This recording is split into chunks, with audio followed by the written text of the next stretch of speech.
कृष्णं वंदे जगद्गुरुम्।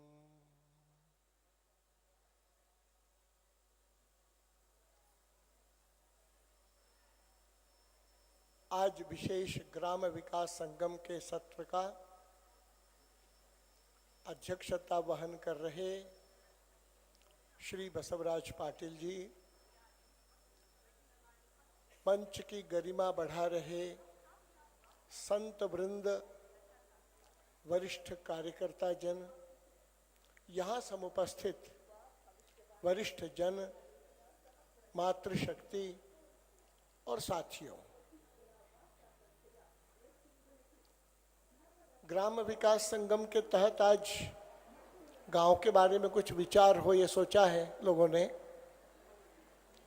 उसमें एक बात तो तुरंत चिंता की जो है वो मैं बताता हूं। 6 लाख या 5.25 लाख गांव होते थे,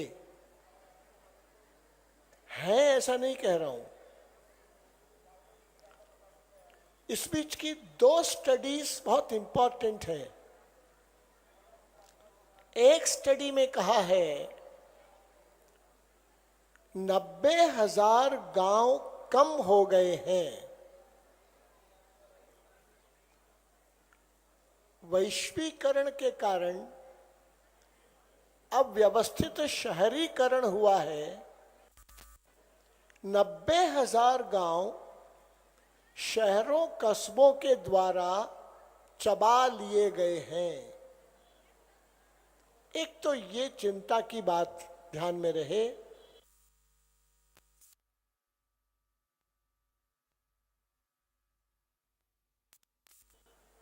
जमीन, जल, जंगल, जानवर, हवा, जल, प्रकाश, इन सब में जो जैव विविधता है, biodiversity, 60% biodiversity has been lost or irreparably damaged। ये दूसरी स्टडी है। तो आज जब हम ग्राम विकास की बात करेंगे तो मेरा निवेदन है कि इन 2 बातों पर भी ध्यान रखा जाए। इसके अलावा हमें ये मालूम है कि प्रकृति भूगोल बनाती है। नदी, पहाड़, जंगल, पशु, पेड़, वन सब बनाती है। तो प्रकृति भूगोल बनाती है, मनुष्य इतिहास बनाता है। भूगोल का भी परिणाम, असर मनुष्यों के मन पर होता है। इसलिए का अगर आप ध्यान रखते हैं तो जो पिछले 200 वर्षों में हुआ है उसने भारत की पहचान, भारत की तासीर को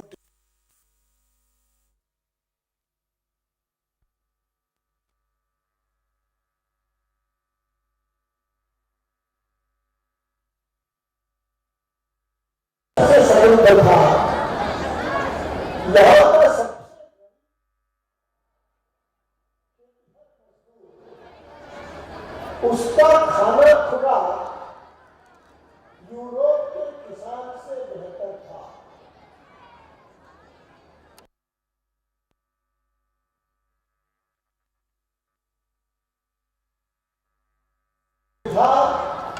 या एडवांटेज है, उसका ख्याल पिछले 200 वर्षों में नहीं रखा गया है।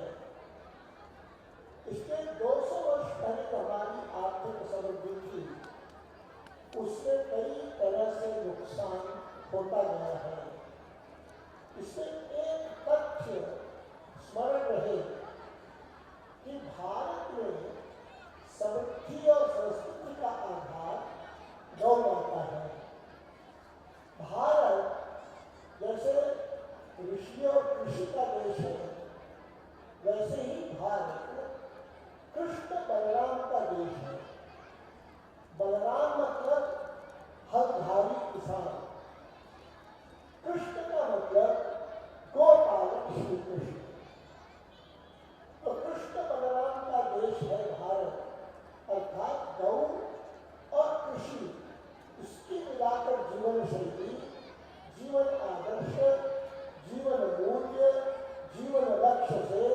संचालित समाज है। इस भूगोल के कारण जितने अपने को लाभ है उसका ध्यान में लोगों ने नहीं दिया है। हमारे देश में कुछ विलक्षणता विशेषता प्रकृति प्रदत्त है। जैसे नदी, जितनी ऊंचाई का हिमालय है, दुनिया में दूसरा कोई पर्वत नहीं है, तो जो नदी निकलती है हिमालय से, उसमें जो गुण आएगा वो दुनिया में किसी नदी में नहीं होगा। इसलिए उसमें गोमुख से लेकर गंगा सागर तक की प्रवाहिनी गंगा मैया वो भुक्ति मुक्ति दायिनी बनती है। तो आश्चर्य क्या है, हमने ध्यान कितना दिया है? हमने ही अपनी संपत्ति, अपना जो स्ट्रेंथ है, ताकत है, उसका क्षरण होने दिया है। 200 साल पहले भारत के एक मनुष्य के अनुपात में 8 गोवंश होता था।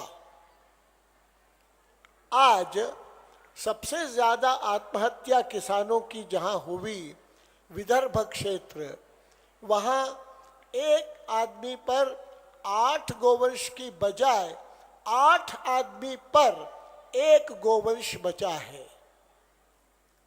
तो गौ माता के संरक्षण, देखभाल आदि के अभाव में, उपेक्षा में मनुष्य बच जाएगा, ये सोचना नासमझी है, बुद्धिमानी नहीं है।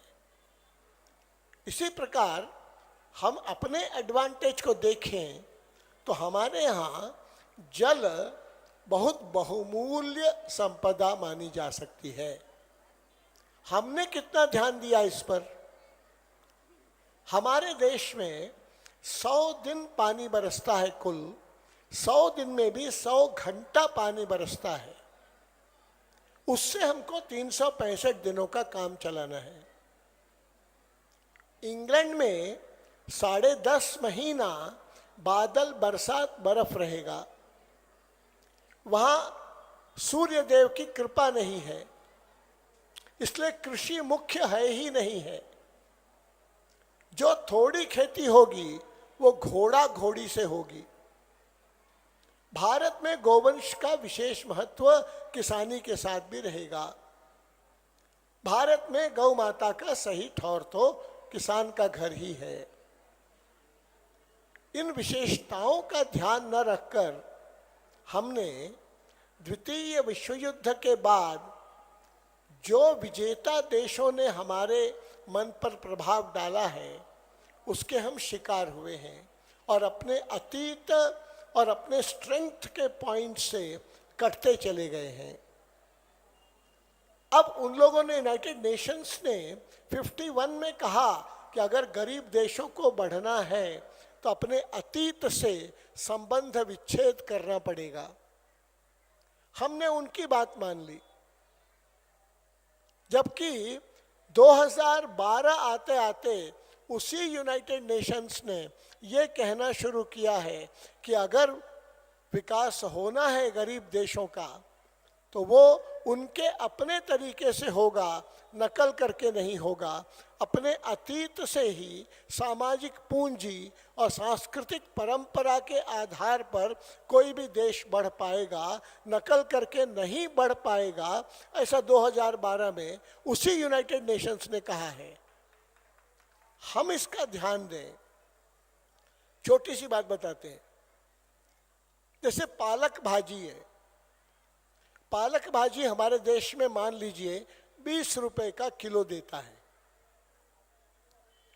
इंग्लैंड और कुछ देशों ने हमारे देश की पालक भाजी का इंपोर्ट किया, यहां से हमने एक्सपोर्ट किया। कितना दाम? कहा कि 20 रुपया की जगह 50 रुपया ले लो। तो हमको लगा हमको तो 30 रुपए का एडवांटेज है, जबकि ये पूरा सही नहीं है। 1 किलो भाजी पालक की बनने में 20 लीटर पानी गया। 20 लीटर पानी में 1 लीटर पानी का 5 रुपया अगर जोड़ा तो 20 लीटर में 100 रुपया हुआ। हमने भाजी के साथ साथ यहाँ का 20 लीटर पानी भी भेजा है, 100 रुपया भी भेज रहे हैं हम। और वे लोग कोई खाने के काम में नहीं ले रहे पालक, वे तो पालक से हरा रंग निकालते हैं ऑर्गेनिक डाई के नाते और उसका मार्केट करना चाहते हैं। इसमें कौन सी बुद्धिमानी कि हम 20 की जगह 50 रुपया लें? हमको तो लेना चाहिए था कम से कम 150 रुपया, 100 रुपया पानी का जोड़कर लेना चाहिए था। लेकिन हमने अपनी सारी ही संपदाओं को इसी तरह से उनकी नकल कर, उनकी सेवा में लगाकर अपना घाटा उठाया है। ये कौन सी योजना कही जाएगी? ये कौन सा विश्व व्यापार संगठन का समझौता माना जाएगा? ये कौन सा कृषि के क्षेत्र में हम नए पैमाने खड़े करेंगे? हमारे देश में अपने गांव का हम अगर विचार करते हैं तो ये पार्ट ऑफ ए होल है। ये गांव स्वयं में स्वयं पूर्ण स्वावलंबी एक व्यवस्था है। इसको तोड़ा गया है, इसको उपनिवेशवादियों ने अपने एडवांटेज में तोड़ा है। यहाँ के सिस्टम्स का उन्होंने खंडन किया है। और इतना सब होकर आज 3 लाख किसान अगर आत्महत्या कर रहे हैं, ये दुस्थिति है। इसके लिए हम दूसरों को जिम्मेदार ठहराएं, ये उचित नहीं है। आत्मनि उद्धरेत आत्मनाम नात्मानम अवसादयेत। अपना ही हमको अगर करना है तो हमको अपने दिमाग से, अपनी निष्ठा से चलना है। तो हमको एक बात समझना पड़ेगा कि भारत की समृद्धि और संस्कृति सूर्य भगवान की कृपा से एक दैवी त्रिकोण पर आश्रित है। वो दैवी त्रिकोण है घर की माता, गौ माता और धरती माता, भूमाता। घर की माता गौ माता की सेवा करे, धरती माता की भी सेवा करे, तब गौ माता घर की माता को दूध और भूमाता को खाद दे, और तब धरती माता, भूमाता घर की माता को अनाज और गौ माता को चारा दे। ये त्रिकोण देवी का, अखंड अन्नपूर्णा का भारत में चलता है, दुनिया में और कहीं नहीं चलता। इस बात को समझकर हम अपने गांव की योजना कैसे बनाएं, रोटी कपड़ा मकान आदि का इंतजाम कैसे करें, हम उनकी नकल कर रहे हैं। अभी मैं देख रहा था, कहीं बेंगलुरु में जा रहा था कार से, उधर गुड़गांव की तरफ भी गया था, तो बहुत शीशे का कवर लगाए हुए बहुत से बड़े बड़े स्काई स्क्रैपर्स, बहुमंजिली इमारतें, अट्टालिकाएं देख रहा था। हमको लगा कि शीशा लगाना क्या जरूरत है? शीशा लगाने से तो लाइट रिफ्लेक्ट होगा, सूर्य का प्रकाश, उससे तो गर्मी और बढ़ेगी। क्रॉस वेंटिलेशन होता तो उतना गर्मी नहीं बनता। ये शीशे का जो लगा रहे हैं वो तो ठंडे मुल्क का इंतजाम है। ठंडे मुल्क में थोड़ी तो रोशनी आवे, थोड़ी तो गर्मी मिले, इसलिए शीशे का लगाते हैं। यहां पर लगाएंगे तो उल्टा होगा। उसी तरह देखा, रात में 9 बजे जा रहा था, बहुत लाइट जगमग जगमग एक जगह पर फर्स्ट फ्लोर पर था। क्या था? कहा कि तो जिम है। भाई 9 बजे रात को आप जिम में एक्सरसाइज कर रहे हो और बाद में चिल्लाते हो विटामिन डी की कमी है, विटामिन 12 की कमी है, फिर डॉक्टर क्या दवाई लेते हो। भगवान ने इतना बड़ा सूर्य का प्रकाश दिया है, हमने उनके चक्कर में प्रगति के नाम पर, आधुनिकता के नाम पर अपनी आदतें बिगाड़ ली। तो श्रम के बारे में जो महत्व था, होना है, उसके बिना काम नहीं चले। इस आधार पर भारत की तासीर, भारत का तेवर, भारत की ज़रूरत का आप विचार करेंगे तो भारत की जैव विविधता सबसे बड़ी संपत्ति है। सूर्य का प्रकाश सबसे बड़ी संपत्ति अपनी है। इसका हम विचार करें और तब समझ में आता है कि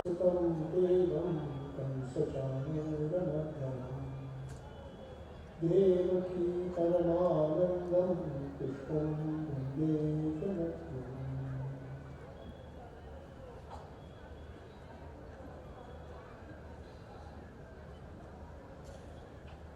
परम पूजनीय श्रद्धेय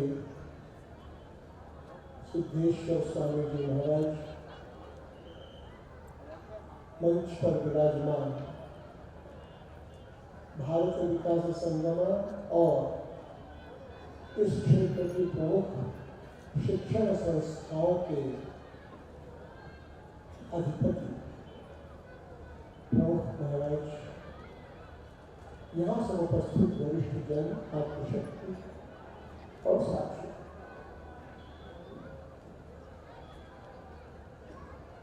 भारत विकास संगम और कुछ शिक्षण संस्थाओं के संयुक्त तत्वावधान में जो भारतीय संस्कृति उत्सव हुआ, उसको देखकर मुझे जो अनुभूति हुई वो है जैसे 2004 में भारत विकास संगम की शुरुआत हुई थी वाराणसी में, नवंबर 20, 21, 22, 2004, और अब देख रहा हूं तो ऐसा मुझे प्रतीत हो रहा है जैसे 2004 में गंगा जी अपने उद्गम स्थान गोमुख गंगोत्री से निकली थी, छोटी सी थी धार, अब वो धीरे धीरे प्रवाहमान होती हुई हरिद्वार से समतल मैदान पर अब आई है। ऐसे इतना फैलाव हुआ है, ये यहाँ के भारतीय संस्कृति उत्सव में ये दृश्य दिखाया है। लेकिन इस बीच के जो 15 वर्ष ऐसे हुए हैं, इसमें विचारधारा की भी गंगा प्रवाहित होती गई है। हम लोग कहते थे हमारा गांव हमारा देश, हमारा जिला हमारी दुनिया, सबको भोजन सबको काम। हम कहते थे धन से बड़ा देश, व्यक्ति से बड़ा धन, फिर व्यक्ति से बड़ा संगठन, लेकिन संगठन से बड़ा समाज। फिर हम आगे बढ़कर कहने लगे थिंक ग्लोबली, एक्ट लोकली। दुनिया भर का विचार तो करें, लेकिन अपनी जगह पर काम को खड़ा कर दृश्य दिखाना, जैसा अभी का दृश्य दिखाई पड़ा है आए हुए लोगों को। उसी प्रकार हम आगे बढ़े, कहने लगे समाज आगे सत्ता पीछे, तभी होगा स्वस्थ विकास। सत्ता आगे समाज पीछे करते, समाज आगे सत्ता पीछे। इस बात के सम्मेलन में वो भी दिखा दिया है। हम कहने लगे कि गोल कौन करता है महत्व का नहीं है, गोल होना चाहिए। अपने पास ही गेंद रखे रहने का कोई अर्थ नहीं है। जब समझ में आवे तो पास कर देना चाहिए। बॉल को अपने पास रखे रहने में बहादुरी नहीं है। कोई भी जो गोल पोस्ट के पास हो गोल वो कर लिए, हम पास कर दें, इस कार्य पद्धति की बात हम कहते थे। तो 2004 में मैं था संयोजक। 2008 होते होते हमसे ज्यादा कर्मठ कुशल श्री बसवराज पाटिल सेरम वे संयोजक हो गए 2008 में। उन्होंने स्पष्ट किया वो संरक्षक हो गए मेरी जगह पर, और उनकी जगह पर श्री संजय पटेल संयोजक हो गए। तो पास देने की प्रक्रिया ठीक से चल रही है, उसका ये उदाहरण है कि काम करें, पद की क्या बात है, कोई भी एक पद पर मिलकर काम करें। इसलिए एनोनिमिटी एंड कलेक्टिविटी ये कार्य पद्धति का आधार बन गया। फिर हम आगे बढ़कर कहने लगे, भाई विचारधारा बाइंडिंग नहीं होनी चाहिए, अंतर व्यक्ति का हक और हित यही इश्यूज एंड वैल्यूज के रूप में धारण करना चाहिए। अच्छे सब जगह के लोग हैं, हमारी दृष्टि ठीक करो। युधिष्ठिर तो दुर्योधन को भी सुयोधन कहते थे, कोई ऐसा नहीं इसमें गुण नहीं है। There is no metal which does not have a melting point. Only that much temperature and heat is needed. यदि पिघलता नहीं है तो उसका दोष नहीं है, तुम्हारी तपस्या की कमी है तो उतना टेम्परेचर और हीट तुम नहीं जुटा पाए हो, ये सोचो। इसके कारण धीरे धीरे आज आप देख रहे हैं मंच पर 2004 में 3 लोग बैठे थे, मैं था, धर्मपाल जी थे, राम बहादुर राय जी थे। आज मैं 5 में देख रहा हूँ, आज एक बड़ी टीम मंच पर दिखाई दे रही है। ये विचारधारा की दृष्टि से भी और प्रगति होती चली गई और हम लोगों को समझ में आया कि नहीं, अभी तक गड़बड़ हो रही है मानव केंद्रित विकास की अवधारणा के कारण। ह्यूमन सेंट्रिक और एंथ्रोपोसेंट्रिक डेवलपमेंट की बात हम करते हैं, तब जीडीपी, तब ग्रोथ रेट और क्या क्या विषय आते हैं। अल्टीमेटली ट्रिकल डाउन थियरी है, परफॉर्मर पेरिश है, मार्केट फोर्सेस का आधिपत्य रहेगा, अंतिम व्यक्ति को कुछ नहीं, अमीरों को लाभ मिलेगा, गरीबों को लोभ मिलेगा, और लक्ष्य ये होगा कि पूंजी ही मानो ब्रह्म है, मुनाफा ही मूल्य है और पाशवी उपभोग ही मोक्ष है। उससे मुक्त होकर अगर आगे बढ़ना है और दुनिया की आज की संकटपूर्ण विकराल अभाव, शोषण, विषमता, इससे अलग एकात्म वसुधैव कुटुंबकम, कि विश्व एक बाजार नहीं है, विश्व एक परिवार है। इसको बताने की स्थिति अगर आती है तो उसका आधार है प्रकृति केंद्रित विकास, इकोसेंट्रिक डेवलपमेंट। जमीन, जल, जंगल, जानवर के साथ जल का अनुकूल जीवन रहेगा, न कि जमीन, जल, जंगल, जानवर पर आधिपत्य की इच्छा हो।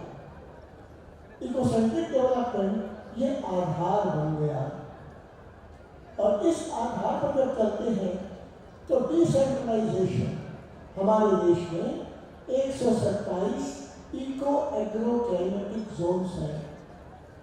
इसीलिए कहीं केरल में नारियल होता है, जम्मू कश्मीर में सेब होता है। तो उन क्षेत्रों के अनुसार डिसेंट्रलाइज्ड थिंकिंग होना चाहिए, ये बात आई। तब भारत विकास संगम में वहाँ के लोगों की बात आगे आने लगी।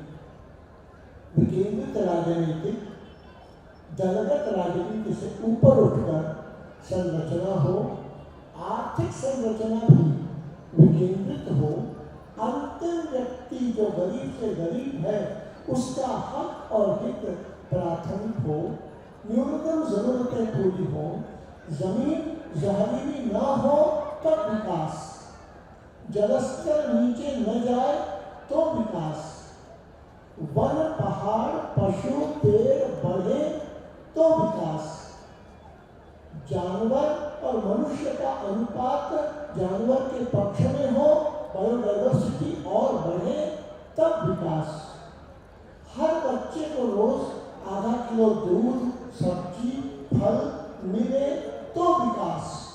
कितना जीडीपी, कितना ग्रोथ है, इसका कोई अर्थ नहीं बनेगा।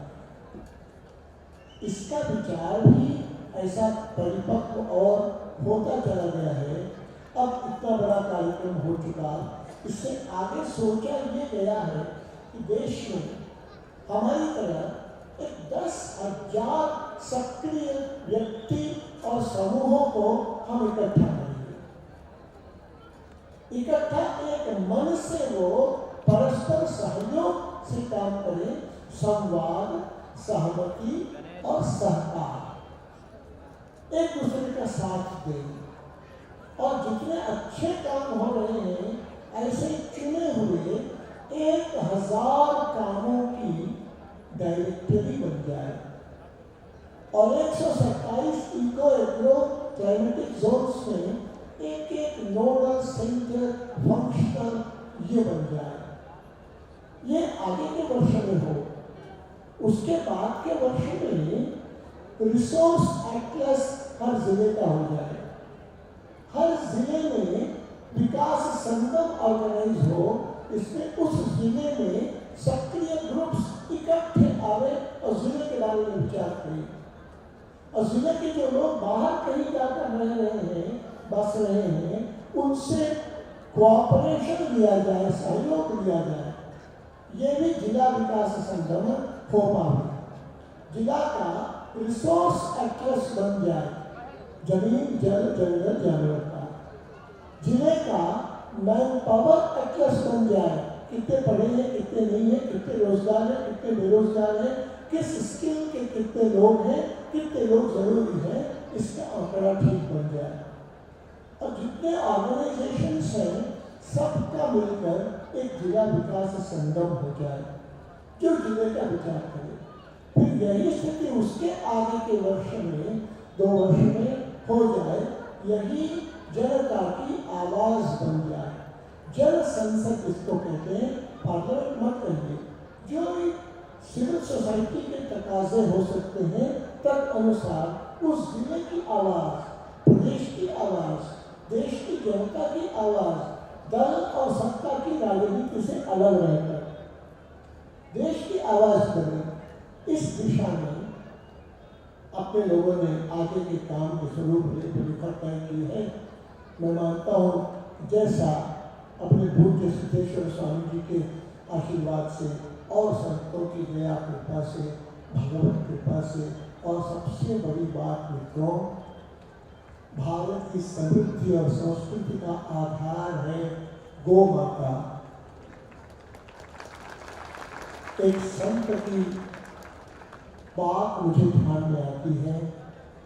उत्तर में रहे संत देवरहा बाबा, जिन्होंने बहुत यज्ञ किया है।